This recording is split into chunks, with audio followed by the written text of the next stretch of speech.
नमस्ते दोस्तों, आप सभी का स्वागत है हमारे बुक समरी अड्डा यूट्यूब चैनल पर। यहाँ पर आपको बहुत सारी बुक्स का ज्ञान मिल जाता है जिससे आपकी लाइफ इम्प्रूव हो सके। तो चलिए आज की बुक समरी स्टार्ट करते हैं। पहला सबक, कुछ ऐसे बिजनेस की शुरुआत करिए जिस पर आपकी पर्सनालिटी की छाप हो। आज के दौर में कोई भी अपना कीमती समय किसी भी चीज में क्यों लगाए, उसके मन में ये सवाल आना लाजमी है कि इससे मेरा क्या फायदा होगा। अगर ऐसा ही कुछ आपके मन में भी आ रहा है तो फिर इस किताब का पहला पन्ना पढ़ते ही आपको इस सवाल का जवाब मिल जाएगा। अगर आप भी बिजनेस की दुनिया में कुछ खास करना चाहते हैं तो फिर सही समय का इंतजार मत करिए, इस किताब को पढ़िए। ये किताब आपको बताएगी कि बिजनेस को सक्सेसफुल कैसे बनाया जाता है। क्या सिर्फ और सिर्फ पैसा लगा देने से बिजनेस सफल हो सकता है? तो इन सब सवालों का जवाब आपको इस किताब के अध्यायों में मिल जाएगा। इसी के साथ आपको उस फ्लाइट के बारे में भी पता चलेगा जिसका इस्तेमाल करके आप सफलता की ऊंचाइयों तक पहुंच सकते हैं। जिंदगी में आप कितनी भी ऊंचाइयों में पहुंच जाएं, सबसे जरूरी कदम होता है आपका वो पहला कदम जिसको आपने उस बिजनेस की शुरुआत करने के लिए उठाया था। इसीलिए हमेशा से अपने बिजनेस की तरफ उठाया हुआ अपने पहले कदम को याद रखिएगा। अब आप सोचिए कि किसी भी नए बिजनेसमैन के लिए उसका पहला कदम क्या होना चाहिए। क्या वो कदम बिजनेस कार्ड छपवाना होना चाहिए या फिर अपने बिजनेस के लिए फंड्स की व्यवस्था करना होना चाहिए? आपको बता दें कि आपका पहला कदम ये देखना होना चाहिए कि वो बिजनेस आपकी लाइफस्टाइल को कितना सूट करता है। क्या वो बिजनेस आपकी लाइफस्टाइल को दिखाता है? किसी भी आइडिया के ऊपर काम करने से पहले इस बात का ख्याल रखिएगा कि वो आइडिया आपके गोल और वैल्यूज से मैच करता हो। जीवन में कभी भी अपनी कुछ बेसिक एथिक्स से समझौता मत करिएगा। यहाँ वैल्यूज की बात इसीलिए हो रही है क्योंकि किसी भी प्रोजेक्ट के ऊपर आपका समय और पैसा दोनों लगेगा। उस समय, पैसे और एनर्जी के साथ न्याय तभी होगा जब आपका काम आपके वैल्यूज के हिसाब से बैठता हो। इसको आप इस तरह से भी समझ सकते हैं कि मान लीजिए कि आप एक सोशल एनिमल हैं, तो फिर आपका बिजनेस कुछ ऐसा होना चाहिए जिससे आप लोगों से कनेक्ट हो सकें। जब आप किसी ऐसे प्रोजेक्ट के ऊपर काम करेंगे तो फिर आपका काम एक अलग ही रूप में नजर आएगा। इन सब बातों के ऊपर एक सवाल ये उठता है कि आखिर आप उस बिजनेस आइडिया की पहचान कैसे कर पाएं जिससे आपको खुशी और संतुष्टि दोनों मिले। इसके लिए आपको खुद का आकलन करना पड़ेगा। जब तक आप खुद से बात करने की शुरुआत नहीं करेंगे तब तक आपको पता भी नहीं चलेगा कि कौन सा काम आपको बेस्ट सूट करता है। उस काम की पहचान तभी होगी जब आपकी खुद से पहचान होगी। इसके लिए आप एक एक्सपेरिमेंट भी कर सकते हैं। आप एक पेपर का टुकड़ा लीजिए, उस टुकड़े को 4 भागों में बांट दीजिए। उसके बाद अपनी जिंदगी के 4 सबसे महत्वपूर्ण पहलू लिखिए। जैसे कि एग्जाम्पल के तौर पर आप लिख सकते हैं परिवार, पैसा, इज्जत और कुछ भी। इसके बाद इन सभी चीजों को दूर रखकर खुद को आने वाले 5 सालों में देखने की कोशिश करिए। उस समय आप खुद को कहाँ पा रहे हैं? क्या आपने इन 4 चीजों को आसानी से पा लिया है? ऐसा कौन सा काम है जिससे आप आसानी से अपनी इन इच्छाओं को पूरा कर सकते हैं? आने वाले 5 सालों का स्केड्यूल आपको कल के लिए तैयार करेगा। याद रखिएगा कि बिजनेस की डगर कभी भी आसान तो नहीं होती है, खुद को जलाना भी पड़ता है। उस अचीवमेंट को पाने के लिए ऐसी कई रातें आएंगी जब आपको नींद को भी त्यागना पड़ेगा। इसीलिए अपने सपने को पाने के लिए इन बलिदानों के लिए तैयार रहिएगा। दूसरा सबक, सक्सेसफुल लोग अपने पास्ट से सबक लेते हैं। सबसे पहले एक काम से शुरुआत करिए, खुद का आकलन करिए। क्या आपको पता है कि ऐसी कौन सी चीज है जो आपसे बेहतर कोई और मुश्किल से ही कर पाएगा? क्या आपको आपकी खूबी के बारे में पता है? क्या आपको आपके अंदर की शक्ति के बारे में पता है? अगर नहीं पता है तो अपना लक्ष्य बनाने से पहले खुद से सवाल करिए। याद रखिएगा कि आपको खुद से भी सरल सवाल नहीं करने हैं। खुद को एक कठिन कटघरे में खड़ा करिए। पूछिए खुद से कि ऐसा क्या है तुम्हारे अंदर जो तुमसे बेहतर कोई और नहीं कर सकता। ऐसा कौन सा प्रोडक्ट तुम दुनिया को दे सकते हो तो अपने परिवार और सोसाइटी के लिए किस प्रकार से मददगार साबित हो सकते हो? इन सब सवालों से आपको कई जवाब मिलेंगे। उन जवाबों को एक पेपर पर नोट करिए। अगर आपको अपनी स्किल्स के बारे में पता चल जाता है तो बहुत बढ़िया है। अगर ऐसा लगता है कि अभी स्किल्स में थोड़ा काम करने की जरूरत है तो फिर देर मत करिएगा, अपने ऊपर काम की शुरुआत कर दीजिए। सक्सेसफुल लोगों से सीखने की कोशिश करते रहिए, गौर करने की कोशिश करिए जो लोग सफल हैं वो ऐसा क्या काम करते हैं। एक बात आप नोटिस करेंगे कि सफल लोग हमेशा अपने पास्ट से सीखते हुए आगे बढ़ते रहते हैं। इसीलिए आपकी पिछली जॉब में जो कुछ भी आपने सीखा हो उसे याद करिए, जो भी बुरी यादें हों उन्हें टटोलने की कोशिश करिए। अब आप सोच रहे होंगे कि बुरी यादों से क्या मिलेगा। आपको बता दें कि बुरी यादों से आपको सीख मिलेगी, एक ऐसी सीख कि आगे के समय में आपको क्या नहीं करना है। सबसे पहले आपको पता होना चाहिए कि आपको जिंदगी से क्या चाहिए। भविष्य की तरफ अपनी निगाह रखिए, लेकिन पास्ट से सीखते रहिए। प्रेजेंट में देखिए कि आपके आइडिया के लिए आपके पास कितने रिसोर्स हैं। क्या आपके पास पर्याप्त रिसोर्स हैं? अगर आपके पास रिसोर्स की कमी है तो सबसे पहले उसकी व्यवस्था में लग जाइए। अब समय आ गया है कि सही समय का इंतजार आप बंद कर दीजिए। अपने बिजनेस आइडिया के ऊपर काम करने की शुरुआत करिए। जब आप सफर की शुरुआत करेंगे तभी तो मंजिल की तरफ बढ़ेंगे। अगर आप अभी शुरुआती दौर से गुजर रहे हैं तो सबसे पहले ये देखिए कि क्या आपके पास रोड मैप तैयार है। रोड मैप का मतलब वो रास्ता जिससे आप अपने बिजनेस की शुरुआत करेंगे। हमेशा कोशिश करिए कि भले ही काम छोटा हो लेकिन प्रोफेशनल तरीके से होना चाहिए।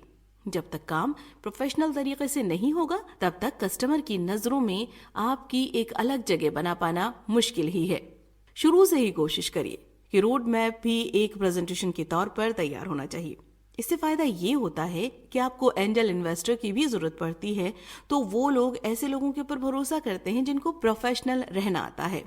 जब भी आप अपने आइडिया के ऊपर काम करें तो ट्राई करिएगा कि रिसर्च वर्क में कोई भी कमी ना रह पाए। जितनी तगड़ी आपकी रिसर्च होगी उतना ही बेहतर आपके काम की शुरुआत होगी।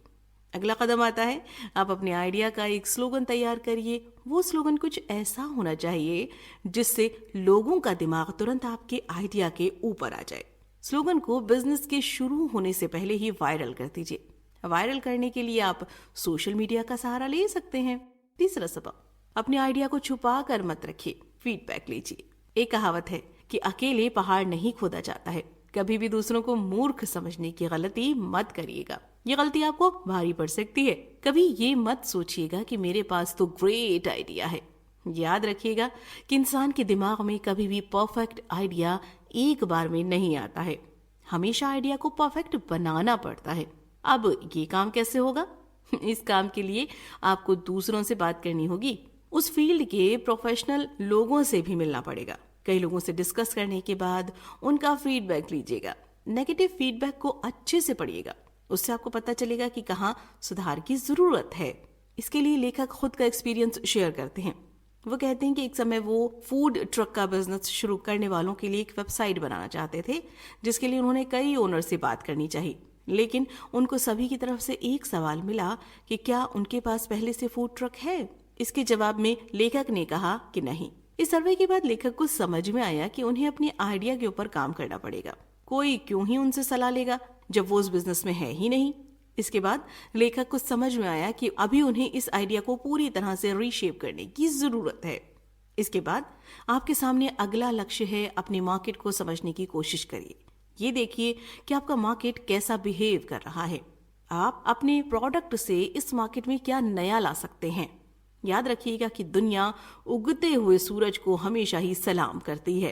अगर आपके पास कुछ ऐसा है कि आप पूरे मार्केट का डायमेंशन ही बदल सकते हैं तो फिर आपको आगे बढ़ना चाहिए। अगर आपको ऐसा लगता है कि आइडिया में कुछ कमी है तो फिर थोड़ा सा इंतजार करिए। कई बार आइडिया में बदलाव करके भी आप बहुत ज्यादा फायदे में हो सकते हैं। जरूरी ये है कि आपके अंदर लीडरशिप क्वालिटी कितनी बची हुई है, कि आपको मौके की नजाकत को समझना आता है। अगर आपके अंदर ये गुण है तो फिर बेझिझक आप अपने आइडिया में सफल होंगे। चौथा सबक, टारगेट ऑडियंस को समझने के लिए दिन रात एक कर दीजिए। अपनी टारगेट ऑडियंस को समझने के लिए आप रिसर्च या सर्वे करवाइए। अपनी फंड का एक हिस्सा आपको रिसर्च के लिए भी रखना चाहिए। जैसे जैसे आप सर्वे करवाएंगे वैसे वैसे आपको अपने क्लाइंट के बारे में बेहतर जानकारी मिलेगी। अब अगर आप ये सोच रहे हैं कि इस जानकारी का आप क्या करेंगे, तो इसका जवाब है कि जानकारी का अचार नहीं डालना है, बल्कि आपको उसके हिसाब से ही अपने प्रोडक्ट को तैयार करना है। आपको पता होना चाहिए कि कस्टमर को कैसे प्रोडक्ट की आवश्यकता है। जब आपको ये पता चल जाएगा तो फिर आप उस मार्केट के बादशाह भी बन सकते हैं। इस सर्वे के बाद आप कस्टमर प्लान के ऊपर काम करिए। ये कस्टमर प्लान क्या होता है?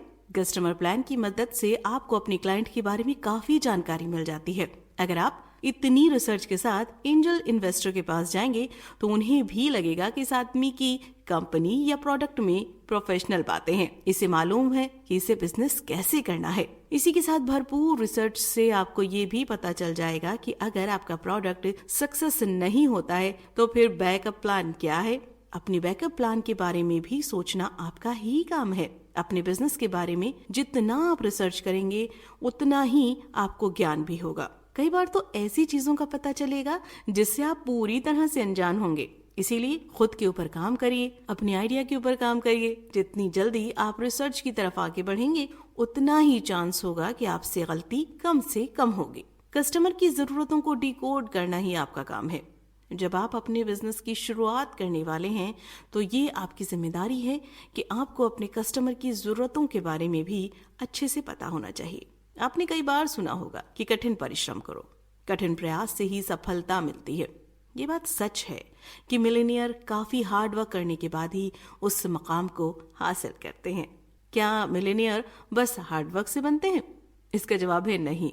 बस हार्ड वर्क मायने नहीं रखता है, ये भी मायने नहीं रखता है कि आपने कितने घंटे मेहनत की है। मायने तो बस ये रखता है कि आपने अपने समय का सही इस्तेमाल किया है कि नहीं। मतलब जितनी देर आपने काम किया है तो आपका कितना फोकस अपने काम के ऊपर था। इस अध्याय का सार ये है कि अपने समय को प्रोडक्टिव बनाने की कोशिश करिए। इसी के साथ आपकी ये भी कोशिश रहनी चाहिए कि जितनी चीजें भी आपके जीवन में अनप्रोडक्टिव हों उन्हें अभी बाहर निकाल कर फेंक दीजिए। समय को एक इन्वेस्टमेंट की तरह लीजिए। ये भी सोचिए कि जब पैसों का इन्वेस्टमेंट करते हैं तो आपके दिमाग में क्या रहता है? क्या आप ज्यादा से ज्यादा रिटर्न के बारे में सोचते हैं? अगर हाँ, तो समय को लेकर ये कॉन्सेप्ट क्यों नहीं लागू हो सकता है? इसलिए ही कहा गया है कि टाइम से बड़ा इन्वेस्टमेंट कुछ नहीं होता है। इसका सीधा सा मतलब ये है कि अपना ज्यादा से ज्यादा समय आप काम पर लगाइए। अगर आप ज्यादा से ज्यादा काम पर ध्यान देंगे तो उसका सीधा असर आपके रेवेन्यू पर पड़ेगा। पांचवा सबक, स्मार्ट बिजनेसमैन बनिए। अब आपने अपना कस्टमर प्लान बना लिया है, अब आपका प्लान तैयार है, तो अब उड़ने की बारी आ गई है। लेकिन फ्लाइट पकड़ने से पहले एक बात ध्यान रखिएगा कि आपका सीट बेल्ट बंधा होना चाहिए। सीट बेल्ट के तौर पर आपको अपना फाइनेंशियल स्टेटस को चेक कर लेना चाहिए। सबसे पहले अपने प्रोडक्ट की डिटेल के बारे में चेक करिए। एक बार अपने इन्वेस्टर से बात कीजिए। जब आपके पास इतना रिसर्च वर्क है तो अब आप उसको रेफरेंस में लेकर अपने इन्वेस्टर से बात कीजिए। इसी के साथ ही साथ एक बार उस ओर भी ध्यान दीजिए कि आप अपनी इन्वेस्टमेंट को कैसे बाहर निकालेंगे। इसका मतलब ये है कि आपका रेवेन्यू मॉडल क्या है, आप कैसे अपने बिजनेस पर किए गए इन्वेस्टमेंट को फायदे में बदलेंगे। जैसा कि सभी जानते हैं कि आज का दौर सोशल मीडिया का दौर है, तो क्या आपको पता है कि आप कैसे सोशल मीडिया का सही इस्तेमाल कर सकते हैं? अगर आपको सोशल मीडिया को मैनेज करना आता है तो ये बात आपके लिए फायदे का सौदा साबित होगी। अपने बिजनेस मॉडल को ट्विटर, फेसबुक पर प्रमोट करने की शुरुआत कर दीजिए। अगर आप आज के समय की इस तकनीक का सही फायदा उठाते हैं तो फिर इससे आपके बिजनेस को काफी ज्यादा फायदा होगा। अपने प्रोडक्ट को दुनिया के सामने लाने से पहले कई सारी स्ट्रैटेजी पर काम करने की शुरुआत भी कर दीजिए। यही वो स्ट्रैटेजी होगी जिससे आपके बिजनेस को फ्यूचर में बहुत ज्यादा फायदा होगा। पोटेंशियल कस्टमर से इंटरैक्ट करिए, उन्हें इन्वेस्टमेंट के लिए इनकरेज करिए। फाइनल राउंड ऑफ वैलिडेशन के महत्व को समझने की कोशिश करिए। कई बार ऐसा देखने को मिलता है कि कस्टमर किसी प्रोडक्ट में काफी ज्यादा इंटरेस्ट दिखाते हों, लेकिन जब उसे खरीदने का समय आता है तो वो पीछे हट जाते हैं। इसके लिए जरूरी ये होता है कि आप अपने प्रोडक्ट की फाइनल राउंड ऑफ वैलिडेशन जरूर करने की कोशिश कीजिए। इसके लिए सबसे जरूरी होता है कि आप अपने कस्टमर से इंटरेक्ट करने की कोशिश करें। आपको इस बात का ध्यान रखना है कि ये इंटरेक्शन मेल या फोन में नहीं बल्कि पर्सनल होना चाहिए। पर्सनल मिलकर उन्हें बताइए कि किस तरह से आपका प्रोडक्ट उनके लिए फायदे का सौदा साबित होगा। उन्हें इस बात के लिए राजी करने की कोशिश करिए कि वो फ्यूचर में आपका प्रोडक्ट खरीदेंगे। प्रोडक्ट की सक्सेस इस बात पर निर्भर करती है कि आपका अपने कस्टमर के साथ में कैसा रिलेशन है। अगर आपका व्यवहार बहुत अच्छा है तो विश्वास रखिएगा कि कुछ हद तक तो आपका काम आसान हो गया है। इसके बाद खेल शुरू होगा कि आपके प्रोडक्ट की क्वालिटी कैसी है। इसीलिए बिजनेस में हमेशा कहा जाता है कि क्वांटिटी से ज्यादा क्वालिटी पर ध्यान देना चाहिए। कस्टमर से बातचीत के दौरान आपको इस बात का ख्याल रखना है कि आप उनसे सच कहें। उन्हें ये लगना चाहिए कि आप सच में उनका फीडबैक चाहते हैं। उनसे कहिए कि उनका फीडबैक आपके लिए कितना जरूरी है। इसके बाद फाइनल पेमेंट की बारी आती है। आप कोशिश करिए कि आपको कुछ प्री ऑर्डर मिल जाए। इसके बाद आपको उनका पेमेंट वेबसाइट के लिंक की मदद से लेना चाहिए। जितना ज्यादा आप प्रोफेशनल रहेंगे उतना ही आपके बिजनेस के लिए बेहतर होगा। प्रोफेशनल तरीके से ही आज के दौर में बिजनेस किया जाता है। कुल मिलाकर इतना समझ लीजिए कि कई लोगों के पास बहुत अच्छे अच्छे आइडिया होते हैं, लेकिन सभी सफल बिजनेसमैन नहीं बन पाते हैं। इसके पीछे कई कारण होते हैं, लेकिन सबसे बड़ा कारण होता है प्रॉपर रिसर्च ना होना। लोग आइडिया तो सोच लेते हैं, लेकिन उस आइडिया के ऊपर वो काम नहीं करते हैं। काम का मतलब यहाँ रिसर्च से है। लोग हमेशा रिसर्च से पीछे हटते हैं। इसी के कारण कई बार ऐसा होता है कि अच्छे आइडिया भी फ्लॉप हो जाते हैं। कुल मिलाकर दोस्तों और कोलिग को बुलाइए, उनसे बातें करिए। अगर आपका कठिन समय चल रहा है तो फिर अपने दोस्तों से बातें करिए। याद रखिए कि हर खराब समय के बाद एक अच्छा समय आता है, तो बस इंतजार करिए और आइडिया के ऊपर काम करिए। कभी भी खुद को और खुद के बिजनेस को चैलेंजेस देना बंद ना करिए। उम्मीद करते हैं आपको हमारी यह बुक समरी पसंद आई होगी, और अच्छा लगे तो लाइक और सब्सक्राइब जरूर करें ताकि आप हमारे नए वीडियोस से अपडेट रह सकें। फिर मिलते हैं अगली वीडियो में। धन्यवाद।